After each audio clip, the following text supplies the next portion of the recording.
의 본문 말씀으로 마지막까지 이 세 가지를 붙들라라는 제목으로 하나님 말씀 전하도록 하겠습니다. 예레미야 29장 11절에 보면 이런 말씀이 있습니다. 유명한 말씀이죠. 여호와의 말씀이니라 너희를 향한 나의 생각을 내가 아나니 평안이요 재앙이 아니니라 너희에게 미래와 희망을 주는 것이니라. 이것이 하나님이 우리를 향한 생각과 뜻이라고 말했습니다. 그래서 우리를 향한 하나님의 첫 번째 뜻과 계획은 우리 삶에 평안을 주는 거예요.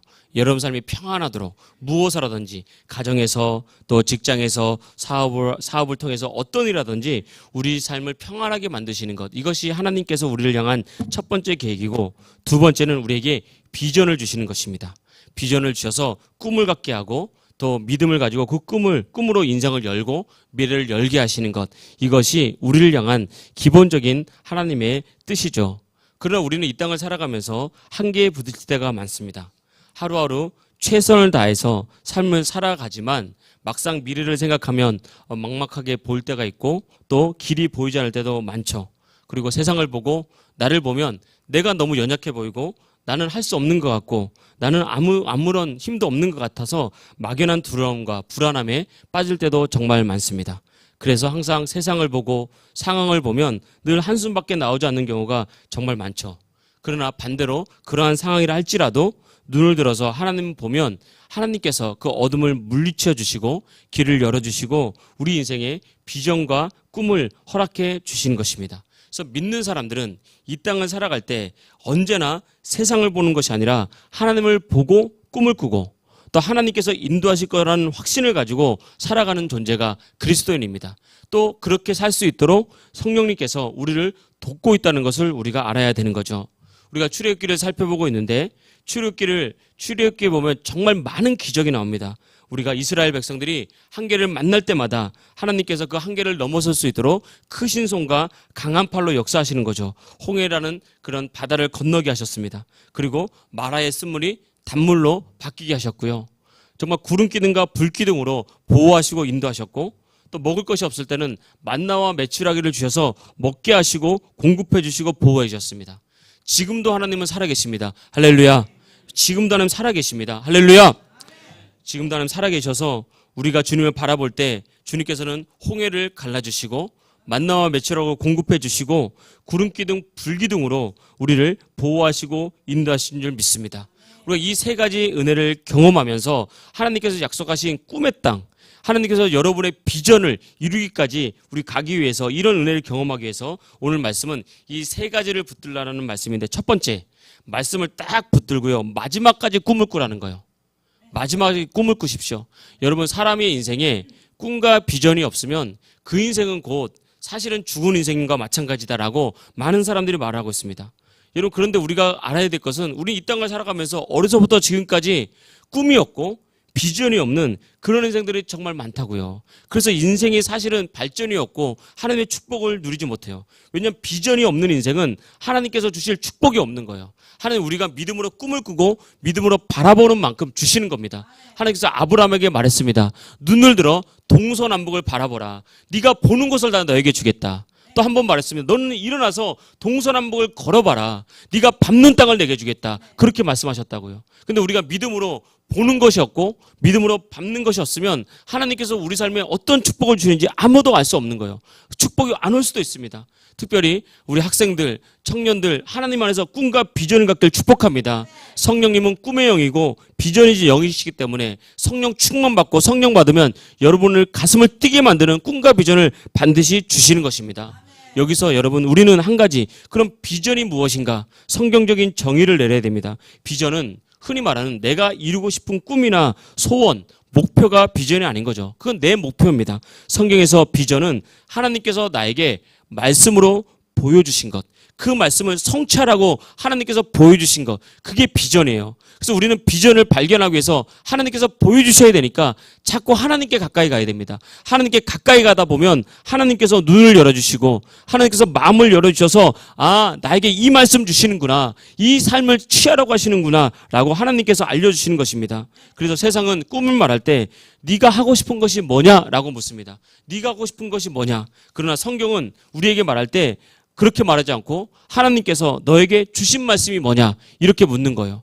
그래서 여러분 항상 말씀이 우리 인생의 예언입니다. 하나님의 말씀이 내게 주면 그 말씀 붙들고 있으면 나는 5년 후 10년 후 우리의 인생은 말씀처럼 되는 거예요. 그래서 누군가에 가서 예언 기도를 받는 것이 아니라 말씀을 받게 되면 그 말씀이 나의 미래가 되고 그 말씀이 30년 후에 10년 후에 우리의 미래가 될 줄 믿습니다. 그래서 여러분 먼저 나에게 물어보십시오. 하나님께서 나에게 주신 말씀이 뭐지? 하나님께서 나에게 주신 말씀이 뭐지? 나를 어떻게 살아라고 하셨지? 그 말씀을 붙들고 있어야 되는 것입니다. 그 자녀에게도 자꾸 예배 끝나고 난 다음에 주일날 저녁에 가면 물어보세요. 하나님께서 오늘 너에게 주신 말씀이 뭐니? 그래서 처음에는 몰라요 그럴 수 있거든요. 처음에 모르죠. 영의 귀가 열리기 전까지는 잘 몰라요. 그러면 그럴 수 있다. 근데 다음 주에는 네가 말씀을 들을 때 이거 꼭 나에게 주는 말씀 같다?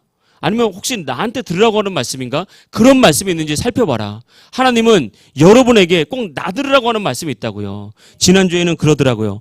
저 작은 아이가 집에 가서 하더니 아빠 오늘 나 들으라고 그렇게 말씀했지 너 들으라고 말씀한 거 아니야. 하나님께서 말씀을 들려주신 거예요. 하나님께서 말씀을 주시면 꼭 나 들으라고 어떻게 알았지라고 하면서 말씀을 주신다는 거예요. 그 말씀 붙잡고 그 말씀을 이루기 위해서 살아가는 것. 그 인생이 비전 인생이고 그 인생은 반드시 하나님의 비전이 펼쳐지게 되는 것입니다. 그래서 속회 모임할 때도 하나님께서 오늘 당신에게 주신 말씀이 무엇인지 그러니까 한 번씩 나눠본다면 풍성한 은혜가 있는 거죠. 이 비전을 발견할 때 우리는 꿈꿀 수 있고 이 비전을 발견할 때 우리는 이 말씀대로 비전대로 쓰임받게 되는 것입니다. 하나님께서는 이스라엘 백성에게 가나안 땅을 주겠다고 말씀하셨어요.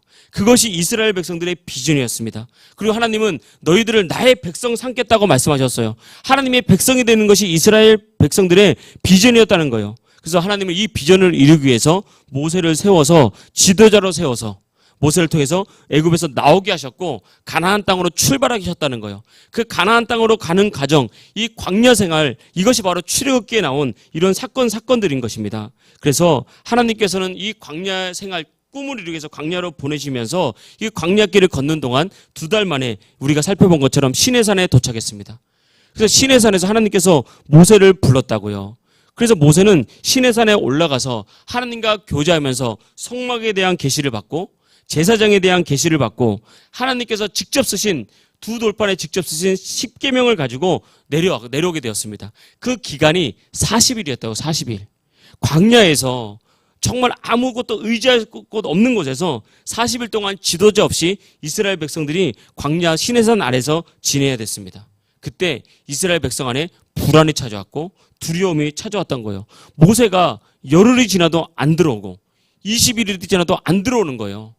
내려오질 않는 겁니다. 지금처럼 전화해 보면 되는데 전화가 없던 시대 아닙니까? 그렇기 때문에 모세가 죽었는지 살았는지 이스라엘 백성들이 모르니까 불안해하기 시작했어요. 그때 이 불안한 마음 가지고 모세가 없으면 우리는 살 수 없다.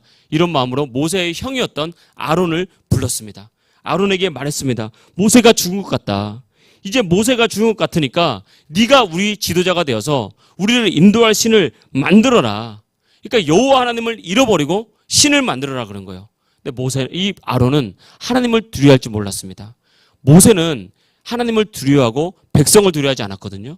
그래서 백성이 어떻게 속을 썩여도 하나님 말씀 딱 붙잡고요. 말씀에 달리가는 백성들을 책망하고 꾸짖었으면 꾸짖었지 말씀을 버리지 않았습니다. 근데 이 아론은 백성이 두려웠던 거예요.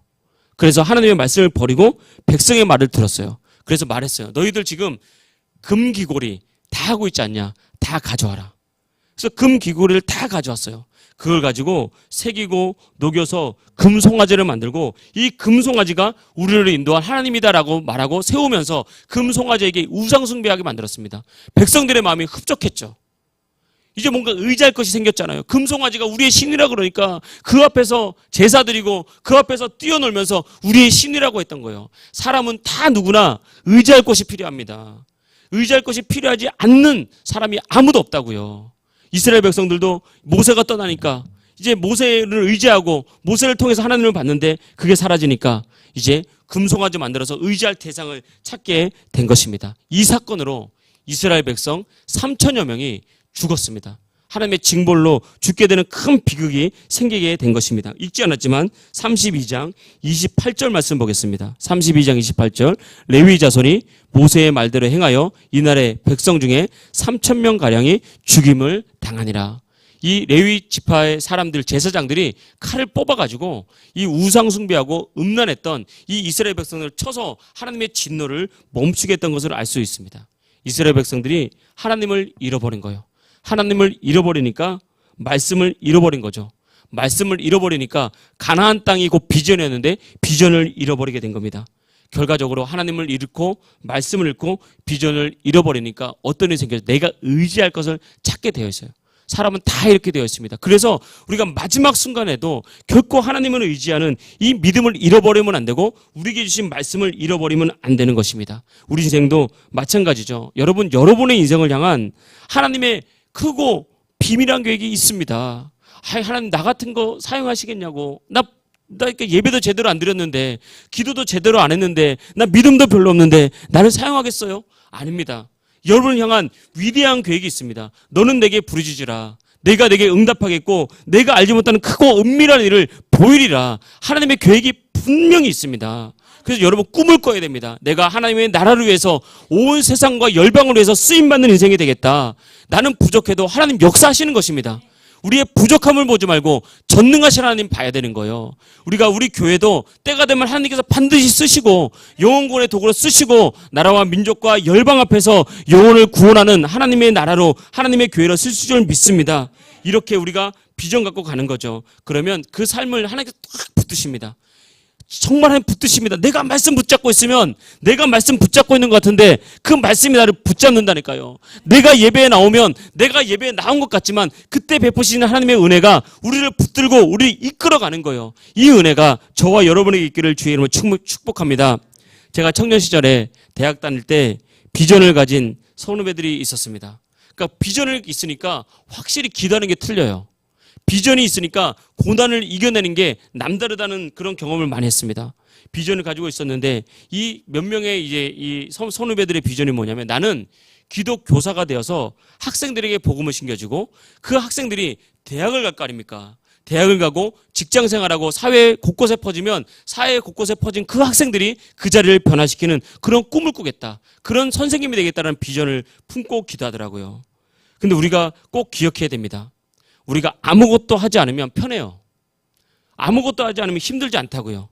근데 말씀 붙잡고 비전을 위해서 뛰려고 하면요. 고난도 오고 영적인 공격도 오고 비전을 성취하기까지 많은 노력과 수고가 필요하기 때문에 사람들은 다 어렵습니다. 힘들어요. 근데 그 비전이 우리를 이끌어 가는 거거든요. 그때 한 4-5명이 모여가지고 같이 묵상하는 걸 보고 옆에서 기도도 같이 하고 찬송도 같이 하고 또 서로 힘들 때는 믿음으로 격려하는 이런 많은 것들을 봤는데 그때 주신 말씀이 그 선후배들의 다 미래가 됐어요. 말씀이 예언이라는 것을 그때 깨달았습니다. 말씀이 예언입니다. 그래서 어떤 2명의 선후배는 수학 선생님이 됐고요. 한 명은 일본어 선생님, 한 명은 음악 선생님, 한 명은 과학 선생님 돼가지고 가서 이제 대학 졸업하고 그러면 초창기 때문에 연락도 하고 그러잖아요. 가서 선생님 기도회 만들었다. 학교에 선생님 기도회 만들고 2-3명밖에 없는 그 선생님과 함께 교회 다니는 아이들 모아가지고 학교에 학생들 기도회 만들고 그래서 요즘에 아이들 힘들잖아요. 그 위로해주고 격려해주고 할 수 있다고. 또 네가 잘 못해도 하나님께서 가장 좋은 길로 인도해 주실 거라고 위로해주고 또 힘든 학생들 어려운 학생들 교회로 전도하고 또 학교 선생님이 교회 교사가 되고 그런 식으로 아이들을 케어하면서 이끌어주는 아름다운 인생으로 살고 있고 쓰임받는 것을 많이 경험했습니다. 인생의 아름다움이란 것은 육체의 즐거움에서 나오는 것이 아닙니다. 인생의 아름다움은 겉에 육체의 화려함에서 나오는 것이 아니에요.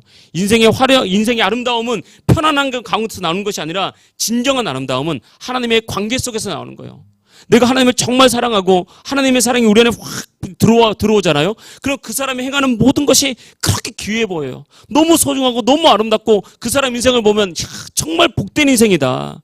여러분 인생의 진정한 아름다움은 주신 말씀을 붙잡고 그 말씀이 비전이 되어서 달려가는 그 삶 속에서 진짜 아름다움이 나옵니다. 여러분이 정말 아름답다고 기억하는 사람들, 여러분이 정말 존경할 만하다고 기억하는 사람들 어떤 사람입니까?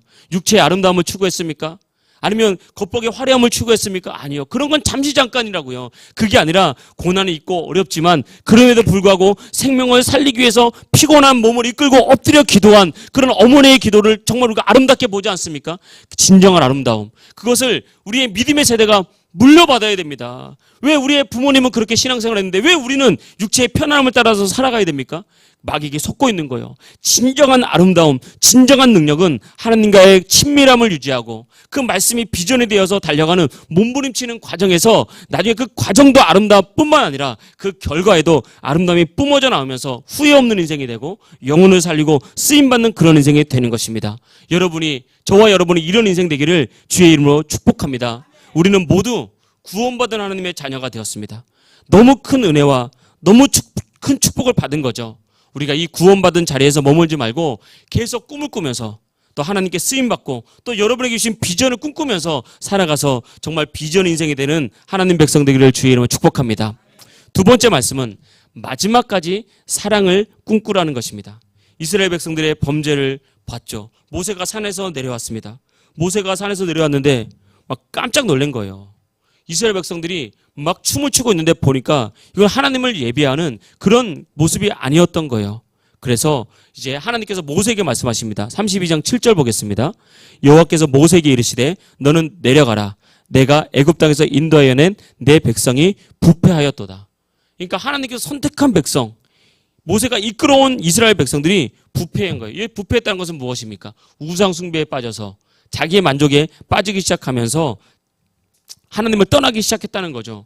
그러면서 이스라엘 백성들을 향해서 빨리 내려가서 그들을 돌이키라고 하나님께서 말씀을 하신 겁니다. 9절 말씀 보겠습니다. 여호와께서 또 모세에게 이르시되 내가 이 백성을 보니 목이 뻣뻣한 백성이로다. 아멘. 하나님 앞에서 고개를 뻣뻣하게, 내 인생인데 간섭하지 마세요. 우리가 신앙생활 할 때 우리가 악한 마귀 역사하면 이렇게 됩니다. 우리 교회 가자. 나는 간섭하는 거 안 좋아해. 내가 원하는 대로 해야 돼. 이 마귀 역사입니다. 자식 키울 때 우리가 부모님 다 그러잖아요. 너 지금 밥 먹어야 돼. 아니면 아파. 근데 엄마 나 간섭하지 마. 내가 알아서 해. 그러면 속상해요. 그러면 잘 사는 게 아니에요. 우리가 영혼을 세우기 위해서 많은 이들이 기도하고 너 우리 힘내야지. 예배드려야지. 기도해야지. 그럴 때 하나님 앞에서 나를 살리는 말씀으로 받아들일 줄 아는 고개가 숙여진 겸손한 백성이 돼야 됩니다. 근데 악한 마귀의 역사하고 그 생각을 딱 붙잡잖아요. 그럼 간섭하는 게 그냥 무조건 싫어요. 이게 살리는지 죽이는 건지 모르고 선한 간섭이 있다고요. 또 선한 어떤 인도가 있다고요. 그것은 믿음으로 취하시길 주의 이름으로 축복합니다. 근데 이 백성들은 그게 싫었다고요. 그러니까 아론이 이 백성들이 두려운 거예요. 그러니까 백성들 앞에 무릎 꿇게 된 거죠. 그래서 하나님께서 모세를 빨리 보냈어요. 그래서 모세를 보내서 그 백성들을 이렇게 다시 돌이키게 만든 거예요. 25절 말씀 보겠습니다. 25절 산에서 모세가 내려서 보니까 모세가 본즉 백성이 방제하니 이는 아론이 그들을 방제하게 하여 원수에게 조롱거리가 되게 하였습니다. 모세가 내려서 보니까 백성이 방자했다라고 말했어요. 이 방자했다는 말은 뭐냐면 말씀으로 통제가 안 되는 것. 말씀으로 이 사람 삶이 이렇게 통제가 안 되는 거예요. 그렇게 하면 안 되고 이렇게 믿음 하나 들어와요. 이 통제가 안 되는 거예요. 그걸 성경은 방제하다고 말하고 있는 것입니다. 그래서 자기가 하고 싶은 대로 자기의 감정대로 자기의 기분대로 날뛴다. 이 원어적으로 그렇게 표현되어 있다고요. 길들여지지 않는 말인 거예요. 길들여지지 않는 말. 그래서 하나님께서 너무 속상했어요. 그 이유를 말하고 있죠. 지도자 모세가 하나님보다 백성을 두려웠기 때문에 그렇습니다. 이렇게 되는 거예요. 지도자가 하나님보다 사람을 두려워하면요. 그 공동체에는 질서가 깨지기 시작합니다. 말씀으로 통제가 안 되는 거예요. 지금 그래서 많은 교회에 문제가 일어나고 우리의 신앙에 문제가 일어나는 거예요. 여러분 우리는 꼭 기억하십시오. 우린 뿌린 대로 거듭니다. 내가 하나님의 말씀에 통제가 안 되잖아요. 나중에 보십시오. 자녀가 내 말에 통제가 안 돼요. 왜냐면 내가 뿌려서 그래. 뿌려서. 내가 하나님의 말씀을 사랑하고 내가 하나님의 말씀에 통제가 되고 잘못된 길을 갈 때 바로 돌이켜야지라고 바로 돌이키면 나중에 자녀가 부모의 말에 순종을 해요. 왜? 내가 하나님께 순종을 했기 때문에 하나님께서 그 축복을 우리에게 주시는 거예요. 내가 신앙생활 할 때 믿음의 리더들의 말에 순종하지 못하면 세상 생활 해보십시오. 직장 가보십시오. 직장에서 내 밑에 있는 사람 말 안 들어요. 내가 간섭하지 말고 뛰쳐나가요. 왜 그런 일이 나타나는지 아십니까? 내가 뿌린 것을 거두는 거예요. 우리가 이걸 알아야 됩니다. 이 아론이 잘못된 것을 뿌리니까 잘못된 것을 거두죠. 나중 되면 이 아론이 이렇게 가면요. 백성들이 존중하는 게 아닙니다. 이 아론을 버려버립니다. 왜냐하면 백성들도 알아요. 백성들이 아론이 하나님보다 우리를 더 두려워하는 걸 아니까 나중에 백성이 이 아론을 컨트롤하려고 그러고 쥐고 흔들어 버립니다. 이렇게 되는 일이 나타나는 거예요. 이게 마귀 역사거든요. 이렇게 되면 안 되는 거죠. 그때 하나님께서 이 모세를 보냈잖아요. 모세는 달랐습니다. 모세는 백성들을 책망하고 바른 길로 오라 그랬어요. 그러니까 그게 책망받을 때 책망받는 거 누가 좋아하겠습니까? 싫은 소리 누가 좋아하겠? 다 싫다고요. 그런데 모세가 하나님을 두려워하니까 나중에 하나님이 모세를 탁 붙들고요. 이스라엘 백성들이 모세를 볼 때 성경을 보면 하나님처럼 봤다고 말했어요. 모세를 두려워했어요. 존경했어요. 모세의 말에 따르게 된 겁니다. 하나님을 두려워하면 이런 역사가 나타나는 거예요. 그래서 우리가 이 땅을 살아갈 때 하나님을 사랑하며 하나님을 두려워하면 하나님께서 그 인생을 책임져 줄 뿐만 아니라 그 인생을 높여 주십니다. 근데 사람 두려워하잖아요. 그럼 사람 때문에 치욕을 당해요. 절대 사람 두려워하면 안 됩니다. 뭐 사람이 막 하라는 게 아니에요. 말씀과 사람이 탁 부딪힐 때, 말씀과 상황이 탁 부딪힐 때, 여러분 우리는 사람에게 대해서는 온유하게, 그러나 말씀에 대해서는 담대하게. 그래서 말씀 붙잡고 나가면 나중에 그 사람이, 나는 처음에 말씀 붙잡고 나가면 그 사람이 나를 치욕스럽게 만들고 핍박하고 박해하는 것 같지만 나중에는 어떻게 되냐? 그 말씀 때문에 그 사람이 나를 존경하게 돼요. 그 사람이 나를 사랑하게 돼요. 그 사람이 나를 인정하게 됩니다. 이것이 말씀의 원리라는 거예요. 이 과정이 광야의 광야. 이 과정에는 문제도 있고 어려움도 있지만 여러분 강하고 담대하십시오. 여러분은 혼자가 아니라 하나님이 여러분을 붙들고 있습니다. 성령님이 여러분을 돕고 있습니다. 피할 길을 열어주실 줄 믿습니다. 그래서 우리가 이 땅을 살아갈 때 반드시 이렇게 살아가야 되는데, 그런데 이때 이 모세의 기도가 참 중요해요. 모세가 이스라엘 하나님께 이렇게 기도했습니다. 31절, 32절 말씀 보겠습니다.